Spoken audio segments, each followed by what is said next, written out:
Merci, bonjour à tous. Ravie d'être présente aujourd'hui à l'invitation de Marc-André Sellos ici à Rouen, une ville que j'ai eu le plaisir de beaucoup fréquenter en étant plus jeune. Et merci à Nicolas Meyer-Rossignol pour son introduction. Territoire particulier pour un enjeu particulier, celui de la nature en ville.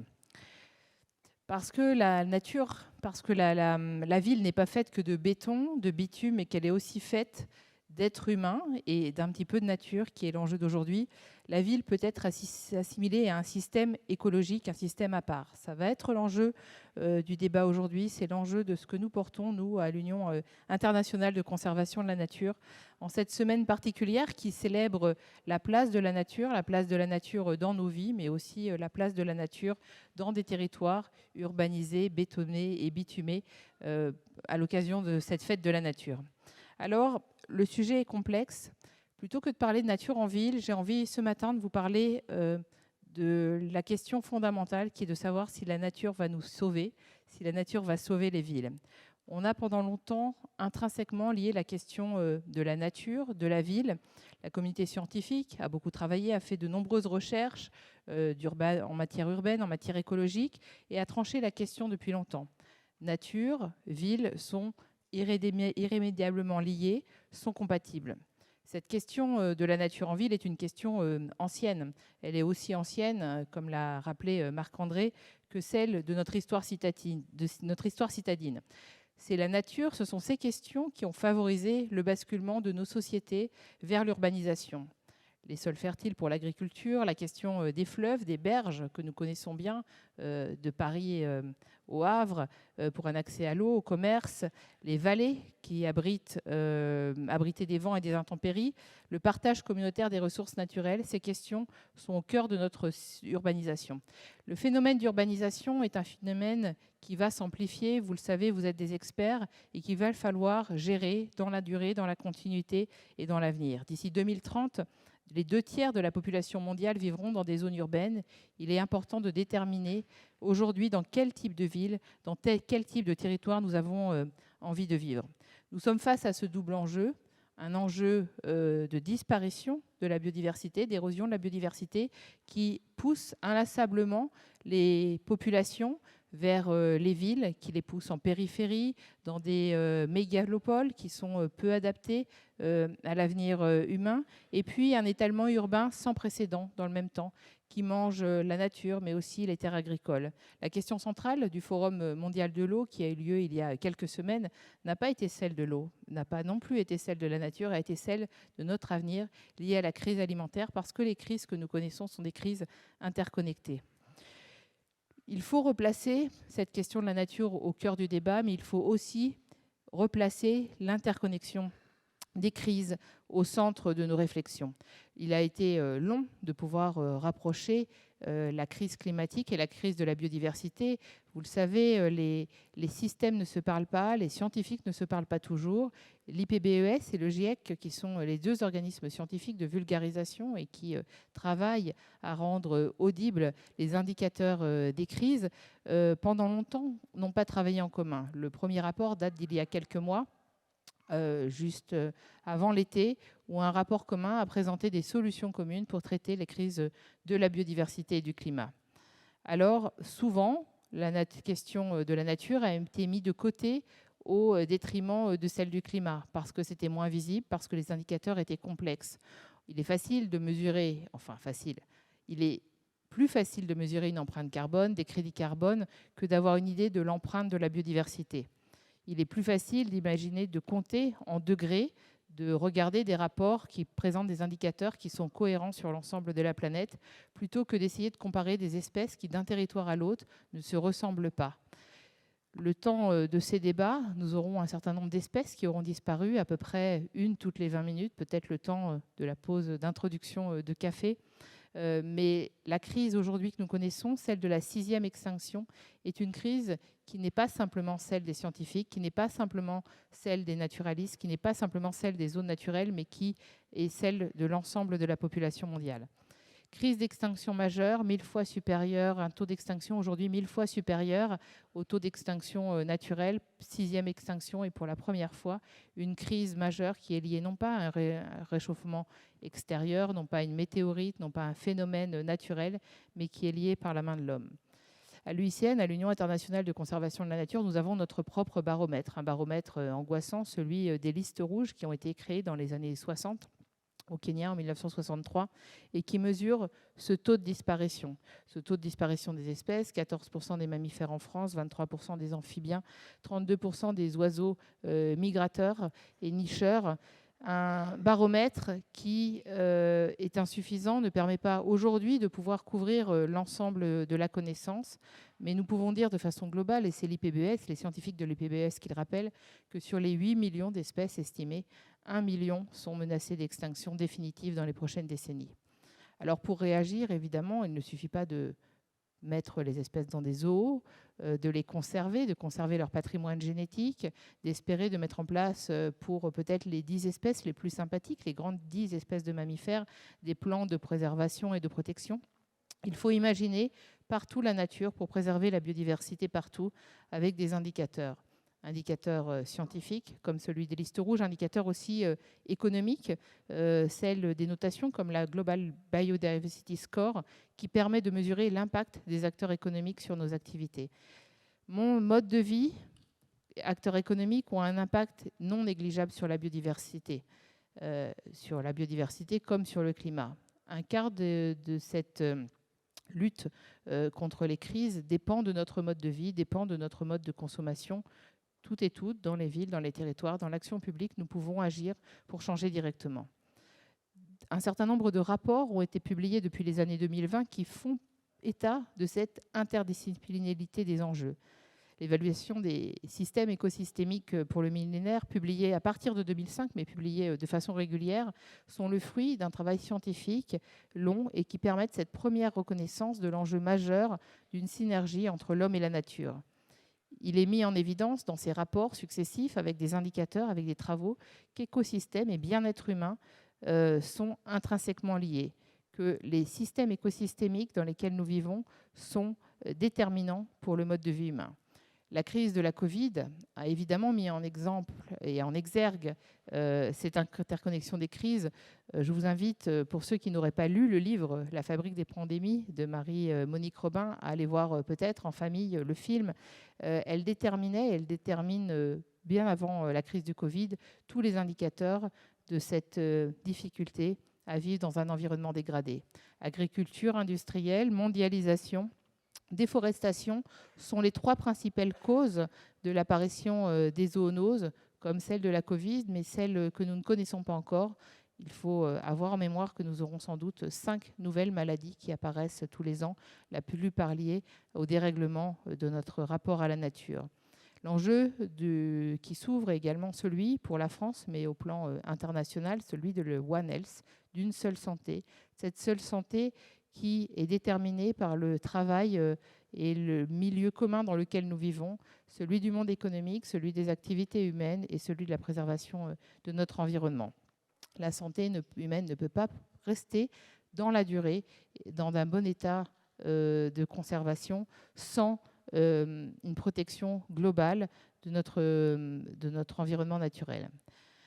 Alors, nature et ville, c'était la question de ce matin. Est-ce qu'il y a trop de villes? Est-ce que trop de villes tuent la nature? Nous avons un système économique aujourd'hui, une propension à consommer de l'espace, à consommer de la nature, à consommer des terres, à grignoter cette planète. Un chiffre peut-être, il est nécessaire d'imaginer la superficie que représente cette disparition de nature. 67 000 hectares. 67 000 hectares en France par an, ce n'est pas forcément très visible, mais si on le convertit et si on se dit que cela représente 95 000 terrains de foot, c'est peut-être un peu plus imaginatif. De nombreux facteurs sont interconnectés, mais cette crise de l'extinction n'est pas irrémédiable. C'est une hécatombe, c'est une diminution d'abondance, c'est une perspective extrêmement négative. On me pose souvent la question de savoir si on a des raisons d'espérer. C'est comme pour le climat, on peut se dire que finalement c'est déjà trop tard, que peu de choses peuvent être mises en route, peuvent être programmées en matière de solutions pour répondre à cette crise environnementale. J'ai tendance à penser qu'effectivement, il est déjà trop tard pour un certain nombre d'espèces. 902 espèces ont irrémédiablement disparu. On ne recréera pas à travers des plans d'action une réintroduction d'espèces, à part dans les romans de science-fiction. Mais on peut aujourd'hui préserver ce qu'il reste. Et parce que nous sommes avant tout des êtres humains, mais avant tout des urbains, nous pouvons le faire au sein des territoires urbains. La nature, elle est présente en ville sous trois formes que parfois on a un peu tendance à confondre. D'abord, la nature sauvage, celle qui est en dehors de toute influence humaine. Elle est très minoritaire en ville. On a quelques plantes sauvages, on a à travers des oiseaux migrateurs qui se posent sur leur trajet, on a des lézards dans des vieux murs qui n'ont pas forcément été réparés. On a encore un petit peu de cette nature sauvage, mais de moins en moins présente parce que dans un système urbain de rénovation, de cartographie de l'ensemble de l'espace utilisable, elle disparaît. On a ensuite cette nature domestique, celle qui est soumise au bon usage et à la bonne volonté d'usage des populations humaines, celle qui est soumise à l'entretien, ce sont les pelouses qui sont soigneusement entretenues, les haies taillées, parfois un peu trop, les arbres plantés, parfois un peu trop jeunes, les plantes d'ornement, parfois invasives, l'agriculture urbaine, pas toujours très heureuse. Ces parcs et ces jardins, cette nature domestique, c'est celle-là finalement qui est la plus facile à mettre en place pour les acteurs de l'action publique, parce que c'est celle qui est attendue, c'est celle qui est jolie, c'est celle qui est espérée. On a vu pendant longtemps les débats autour des plantes sauvages, des herbes qui poussaient dans les cimetières et qui n'étaient pas forcément acceptées par la population, pour lequel quelques litres de pesticides permettaient de régler quelques conflits. Et puis on a cette nature de l'artefact, celle sur laquelle il faut se pencher, l'association entre des éléments naturels, des éléments artificiels, les moments où il y a cette interaction, les catastrophes naturelles, la nature qui a été un peu trop domestiquée, vers laquelle il faut parfois retourner à travers les solutions fondées sur la nature, la pollution atmosphérique, les infestations de nuisibles, de parasites, ces espèces, ces fourmis rouges qui apparaissent et puis qui disparaissent, ces îlots de chaleur urbaine, celles qu'il faut travailler, celles qu'il faut reconquérir pour donner une nouvelle place à la nature. Alors face à cela, évidemment, la décision politique appuyée sur la science est absolument essentielle. Si on revient en arrière de quelques mois sur les élections municipales, au moment avec sans doute un peu moins de crise planétaire, moins d'angoisse sur les guerres à venir, l'intérêt des Français, le premier intérêt des Français pour les élections municipales était la question de l'environnement. 78% des Français considéraient qu'il fallait accorder plus de place dans les programmes politiques aux espaces verts. 67% des Français considéraient que l'environnement n'était pas suffisamment présent dans leur territoire. 90% des Français pensaient qu'il fallait changer le mode de consommation de la ville, faire plus de cantines avec des produits issus de l'agriculture biologique. 77% des Français étaient pour recréer des parcs et des espaces naturels et des jardins ouvriers. Un phénomène semblable à celui de toutes les crises. Vous avez en mémoire les demandes qui ont explosé à New York après les attentats.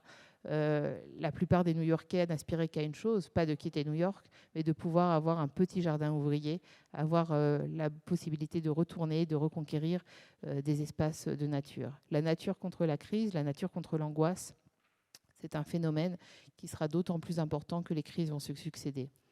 Les maires sont les premiers, avec les élus locaux, engagés dans cette lutte contre la double crise du climat et de la biodiversité. Ils ont créé des grands réseaux internationaux, le C40, l'ICLEI, Energy City, d'abord sur le climat, mais maintenant sur la biodiversité pour trouver des réponses. Des initiatives ont été prises, beaucoup amplifiées depuis les accords de Paris, avec les sommets d'élus locaux pour le climat, avec des réunions de l'ensemble des collectivités territoriales pour trouver des solutions communes.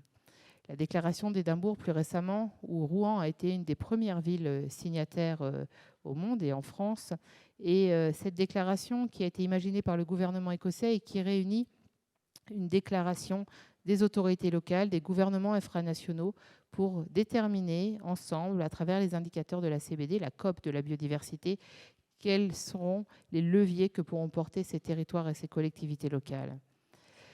Cette charte d'Édimbourg rappelle que la biodiversité saine et les services écosystémiques qu'elle fournit sont essentiels au bien-être de l'homme et au renforcement de la résilience dans les villes et dans les régions pendant et après la pandémie, et qu'ils doivent être au cœur non seulement du redressement, mais des politiques publiques et des politiques locales. Nous avons également, nous, à l'UICN, imaginé cette place des collectivités locales depuis un an. Il est possible pour les villes dans le monde d'adhérer et de devenir membres à part entière, car ce ne sont pas simplement les territoires sur lesquels se développent les politiques publiques, ce sont également ces acteurs des politiques publiques.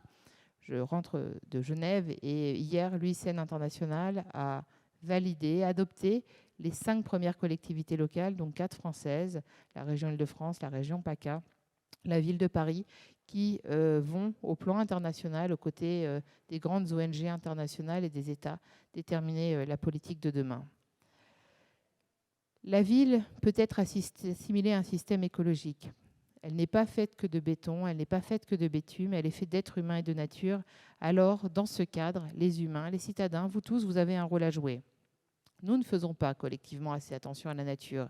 Elle est là, elle ne coûte pas cher, elle est virtuellement une ressource inépuisable, comme pendant longtemps nous avons considéré que d'autres ressources étaient inépuisables également. Qui aujourd'hui, peut-être, à l'exception des gens un peu plus âgés dans cette salle, à l'exception évidemment des spécialistes que vous êtes, est capable de nommer les espèces de son territoire, les espèces qu'il retrouve, les plantes, les oiseaux. Moi, je viens de cette génération où j'avais un grand-père qui n'avait pas été à l'école, qui était agriculteur, mais qui savait reconnaître dehors, dans la nature, toutes les espèces qu'il croisait. Dans ma génération, celle des gens qui sont allés grandir dans les villes, c'est encore moins le cas. Dans la génération suivante, celle de nos enfants, de mes enfants, ce ne sera plus du tout le cas. Nous avons perdu cette capacité d'observation et nous essayons de la recréer artificiellement en faisant des comptages des oiseaux, en mettant en place des politiques d'éducation dans les écoles absolument nécessaires. Sinon, le lien entre nature et être humain sera irrémédiablement perdu dans la population des villes. L'évaluation des écosystèmes pour le millénaire regrettait déjà, en 2005, il y a 15 ans, que dans les villes, la nature puisse apparaître comme quelque chose dont on peut profiter le week-end si on en a besoin, à quelques kilomètres, dont on peut profiter le soir en allant se balader dans les parcs, mais qui est agréable, mais qui n'est pas dans les préoccupations quotidiennes. Or, les crises montrent, la crise sanitaire, mais les autres crises montrent que nous avons besoin de ce lien à la nature et de cet éveil des consciences, que nous avons besoin de vivre ensemble dans cet espace naturel qui est une source essentielle du bien-être et du bien-être psychologique.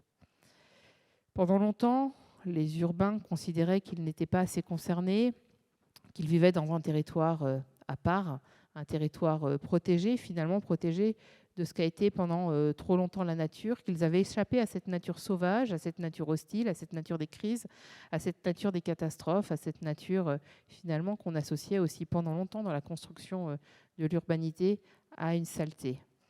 Nous avions construit un environnement protégé à l'intérieur des appartements, à l'intérieur des maisons. D'ailleurs, symboliquement, la frontière entre l'intérieur et l'extérieur était marquée par ce bac à fleurs, suspendu parfois de façon un peu dangereuse, au péril de la vie des passants qui passaient sous les maisons, mais c'était la frontière entre nous, l'espace protégé, et entre l'espace extérieur. On voit bien que la demande a changé, que les gens essaient, depuis la crise sanitaire, mais depuis quelques années, de recréer un environnement naturel à l'intérieur de leur maison, de faire des serres dans leur studio pour réintroduire la nature qu'on avait souvent associée à la dangerosité et qu'on avait rejetée.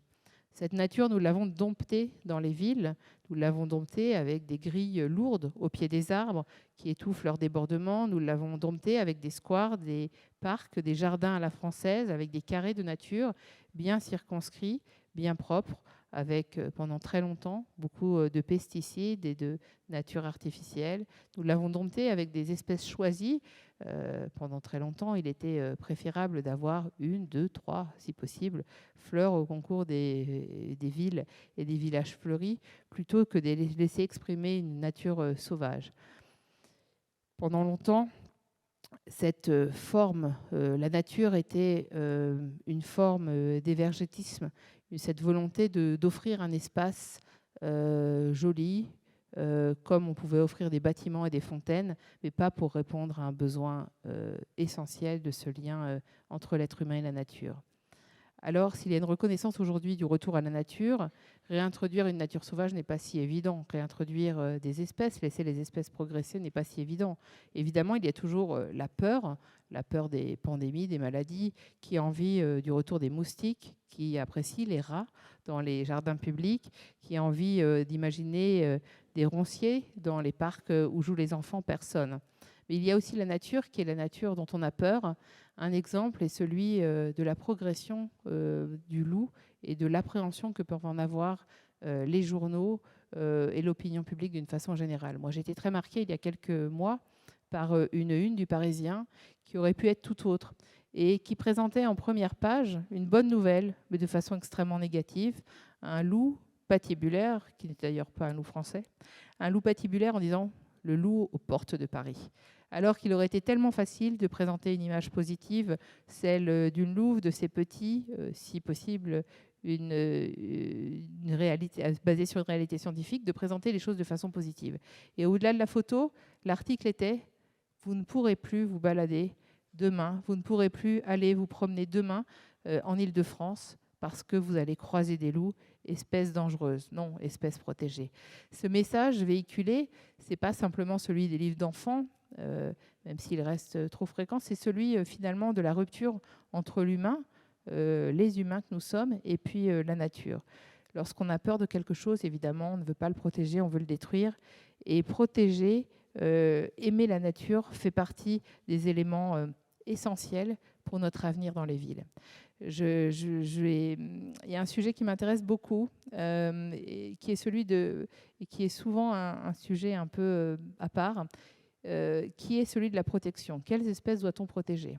Je pense que vous avez tous en tête le panda de WWF, les grands mammifères, d'ailleurs plus souvent des mammifères qui ne sont pas des mammifères français. Je pense que vous avez moins conscience des espèces qui sont en voie de disparition sur les territoires ou à proximité. Est-ce qu'il faut protéger les espèces et les animaux moches en particulier ? Oui, parce qu'ils font partie d'une chaîne globale. Est-ce qu'on peut survivre simplement en faisant des dons pour les mammifères majeurs ? Non, parce que de toute façon, les mammifères ne sont qu'une petite partie des espèces en voie de disparition. Il y a une société de scientifiques anglaises qui s'est basée sur cette idée qu'il fallait convaincre les gens de protéger à la fois leur territoire proche, mais aussi les espèces les moins sympathiques. Et ils ont élu en Angleterre l'espèce qu'ils considéraient la plus laide, la plus moche, c'est ce qui est écrit, qui est qui est le blobfish, qui est une sorte... Alors, c'est difficile à transmettre sans image, mais on va dire une sorte de poisson un peu gélatineux, sans vraiment de forme, flasque et rose, quand il est mis sous lumière artificielle, et sinon qui ne ressemble pas à grand-chose. Vous irez voir des images, vous verrez si c'est votre animal le moins aimé. Mais surtout, ils ont essayé, à travers des conférences, d'inviter chaque territoire à imaginer l'espèce qu'ils avaient envie de protéger. Le calamar, par exemple, à Édimbourg, où a été publiée la charte, d'autres espèces locales, en se disant que finalement, c'était aussi une façon de se réapproprier. Donc avec des consultations, avec un vrai vote. Chaque ville vote pour son animal totem, celui qui est le plus éloigné peut-être de son centre d'intérêt. Cette question de la nature qu'on a envie de protéger, celle qui est jolie, celle qui est sympathique, n'est pas une question anecdotique. Parce que les choses sont un cercle vicieux. Lorsque vous avez une espèce qui est emblématique, elle collecte des dons. Donc elle permet de mettre en place des plans d'action nationaux ou internationaux pour la protéger. Lorsque l'espèce est emblématique, vous pouvez faire des conférences. Si vous êtes un scientifique, vous aurez des publications, peut-être des publications grand public. Si vous vous intéressez à d'autres espèces, celles de votre environnement quotidien, eh bien, peut-être que vous serez moins reconnu, vous serez moins sollicité. Et donc, il y a aussi moins d'argent pour protéger les espèces qui sont considérées comme étant les moins attractives. Donc, il faut aimer la nature, pas simplement pour ses qualités esthétiques, par anthropomorphisme, mais parce qu'elle est absolument essentielle. Aimer la nature, ça veut dire ensuite de mettre en place un certain nombre de politiques de préservation, de vouloir faire en sorte que l'endroit où nous vivons, nous n'allons pas tous demain devenir des néo-ruraux, et ce n'est même pas souhaitable en matière de consommation d'espace. Il va falloir imaginer les solutions qu'on peut opérer dans les territoires. Ça veut dire renaturer les villes. Ça veut dire faire en sorte qu'une ville demain permette à la fois d'être un lieu de vie plus agréable, mais aussi un lieu qui permet d'atténuer les risques naturels, particulièrement importants dans la société du risque auquel font face les élus locaux et les acteurs publics.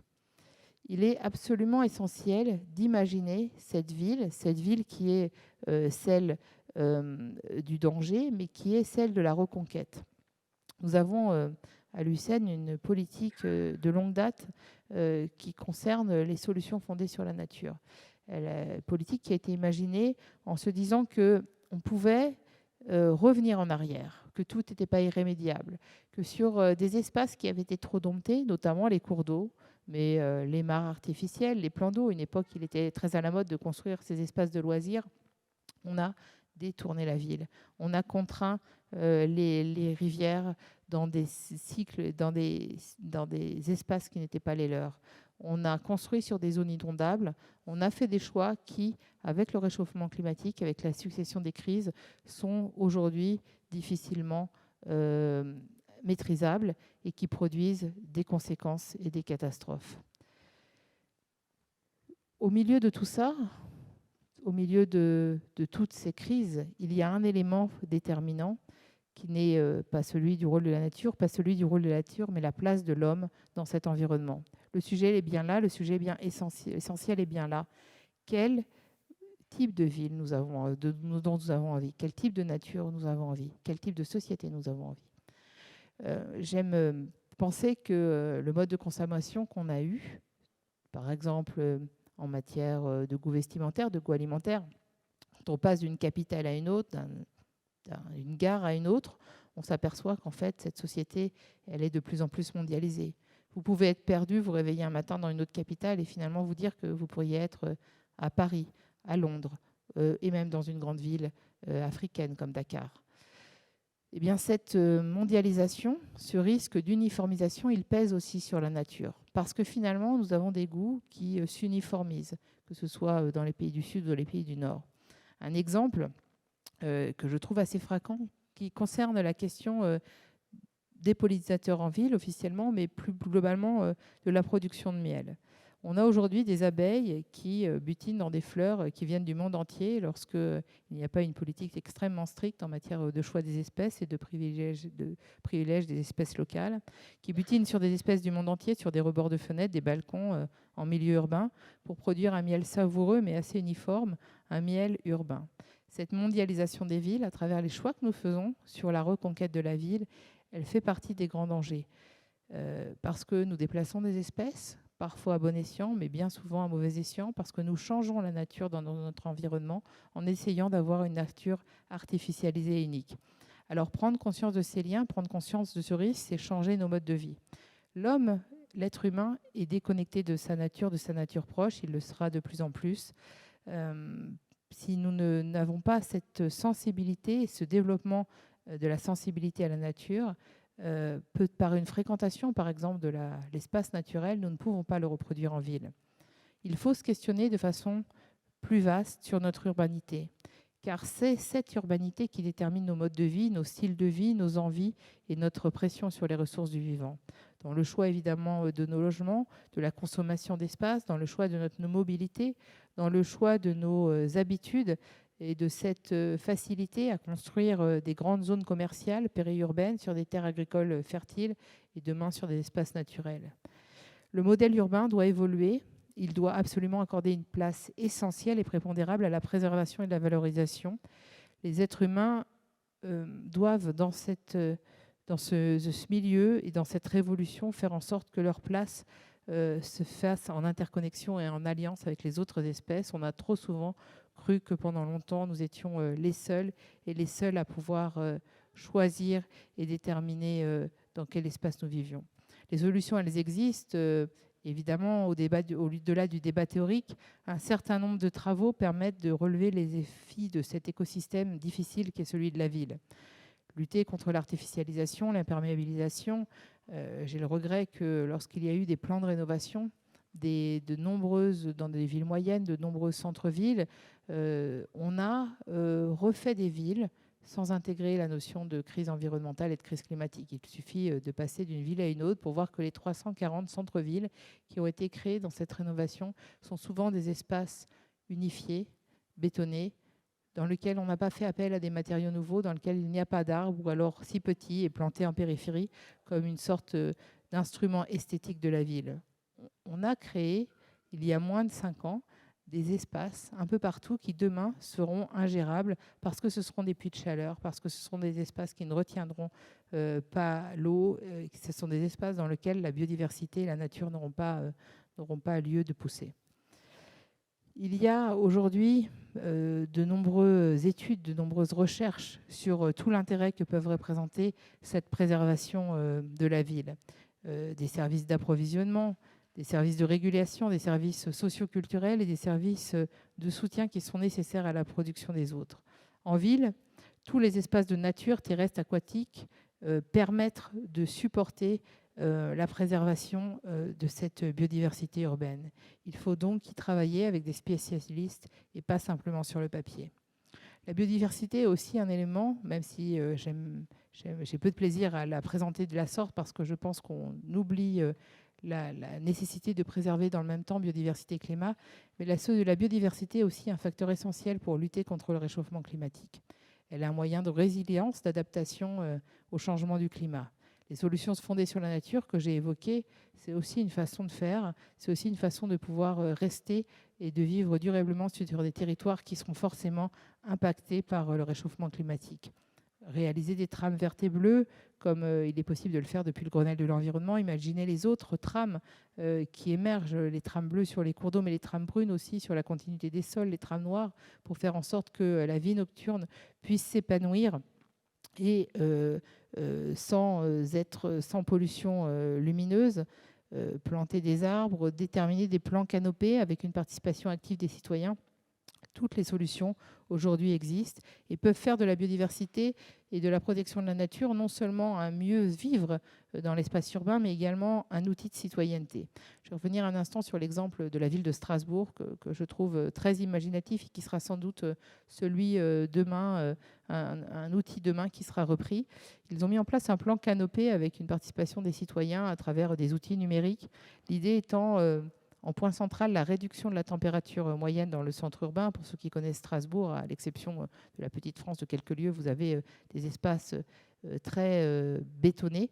Mais c'est également une façon de faire pour réintéresser la population dans son quotidien, dans son jardin, sur son balcon, chez lui, dans sa politique d'éducation de ses enfants à la nature. Vous avez d'autres exemples qui créent ce lien social qui est absolument essentiel, car renaturer la ville, ce n'est pas simplement replanter des arbres, ce n'est pas simplement mettre en place des politiques urbaines. Je pense notamment à la ville de Nantes, qui a développé en plein centre-ville, là où le mètre carré est le plus cher, des paysages nourriciers, qui a créé des espaces bio et solidaires destinés aux habitants, mais aussi aux populations les plus fragiles, celles qui sont en difficulté sociale, qui a mobilisé des jeunes agriculteurs, qui a créé une politique de régie municipale pour que la nature nourricière, celle à proximité, elle soit à proximité, elle ne soit pas reléguée dans les supermarchés ou aux périphéries des villes. C'est une autre façon de reconquérir le lien de citoyenneté. C'est une autre façon de réintéresser l'individu qui habite en ville à son propre territoire. Alors, opter pour une nouvelle trajectoire, ce n'est pas simplement une question locale. Ça se ne détermine pas uniquement dans un débat et dans un débat local dans les villes. C'est une ambition internationale. C'est celle qui est portée par l'IPBES, le GIEC de la biodiversité, cette plateforme scientifique et politique de la biodiversité qui a été créée plus tardivement. C'est pour ça qu'elle est sans doute moins connue, mais qui est l'interface de vulgarisation entre l'expertise, les gouvernements, et qui détermine les solutions qui peuvent être mises en œuvre pour protéger la nature et les services écosystémiques de celle-ci. Elle a une approche qui est fondée sur trois perspectives qui seront portées pendant la COP de la biodiversité qui aura lieu à Kunming en Chine, peut-être, si la pandémie s'arrête, sinon sans doute dans une prochaine COP, qui est, comme pour le climat, le lieu et l'instance internationale où les États se mettent d'accord sur les meilleurs moyens pour protéger le patrimoine mondial de la biodiversité. Eh bien, cet IPBES, ces scientifiques ont défini un cadre conceptuel selon 3 approches qui concernent la nature et qui concernent la nature dans laquelle nous vivons dans le milieu urbain. La nature pour la culture et la nature pour la société. Ils projettent des scénarios, ces scientifiques, qui sont souhaitables parce qu'ils reflètent cette diversité de valeurs, mais aussi parce qu'ils sont applicables à des contextes différents. La nature pour la nature, c'est quoi? C'est considérer que la nature a une valeur en soi, une valeur sans intervention humaine, qu'il est nécessaire de préserver les fonctions de la nature pour que la nature se régénère sur elle-même. La nature pour la culture, c'est une nature dans laquelle l'homme est perçu, l'être humain est perçu comme étant une part intégrante de la nature et de ses besoins. La nature pour la société, c'est de se dire que la nature a un rôle bien plus important que celui qu'on lui attribue dans la préservation d'un contexte global, mais qui est qu'à travers des intérêts particuliers, celles dans des territoires par exemple qui sont plus lointains, pour nous nos territoires d'outre-mer, celle des peuples indigènes, où cette nature a une valeur particulière, mais c'est aussi la valeur de la nature qui était celle de mon grand-père, qui est celle des espèces qu'on est en capacité de reconnaître.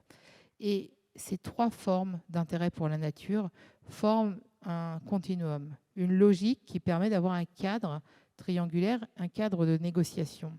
Et dans ce cadre, les scénarios, ceux que nous négocierons dans quelques mois au sein de la COP, j'espère pas dans quelques années, mais en tout cas, peut-être, si ce n'est dans la COP en Chine qui n'aura pas lieu dans les prochaines COP du climat, c'est dans ce cadre que nous déterminerons des solutions communes.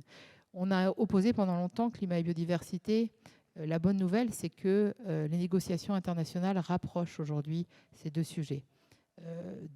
Dans les accords de Paris, au moment de la COP à Paris sur le climat, le sujet de l'environnement non climatique était apparu. Pendant le pacte de Glasgow, à l'issue de la COP de Glasgow, a été publié un pacte il y a quelques mois, en novembre dernier, où pour la première fois, la question des solutions fondées sur la nature, qui ne figurent pas dans le texte final malheureusement, ont été portées par l'ensemble des parties, observeurs, c'est-à-dire la société civile, les scientifiques, mais également par certains États, alors que pendant longtemps, il y avait une opposition. Le climat d'un côté, la biodiversité de l'autre. Il y a bon espoir quand on participe aux travaux préparatoires, comme ça a été le cas à Genève il y a 2 mois, de se dire que ces sujets d'interconnexion vont être au cœur des négociations internationales. Le sujet est complexe, du local ici, à Rouen, dans les travaux qui seront portés par Biogé, à l'international, dans les négociations, tout est lié.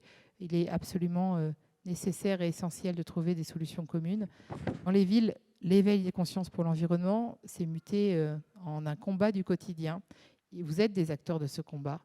Si vous, demain, en tant qu'urbains, si nous, demain, globalement, en tant que négociateurs internationaux, nous n'apportons pas une attention la plus importante aux petits gestes, aux grands gestes, à l'éducation des enfants, à l'élaboration des documents d'urbanisme et aux décisions internationales, alors nous ne pourrons pas trouver de solution collective. Les citoyens, mais tous ensemble, nous sommes les acteurs de cette transition qui doit être juste et inclusive. Nous célébrons la nature cette semaine à travers la fête de la nature pour ce qu'elle nous apporte, mais aussi pour ce qu'elle incarne. La nécessité de nous protéger, de protéger notre écosystème, de protéger plus globalement la qualité de vie, la santé de l'homme, le One Health, et puis notre avenir.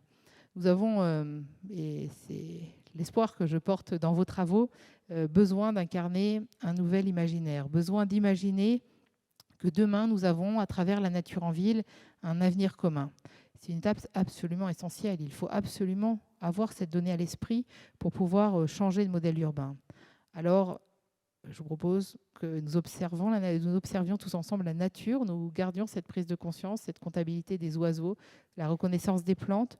Nous célébrons ensemble la nature pour la valeur intrinsèque qu'elle est. Notre avenir et notre futur en dépend.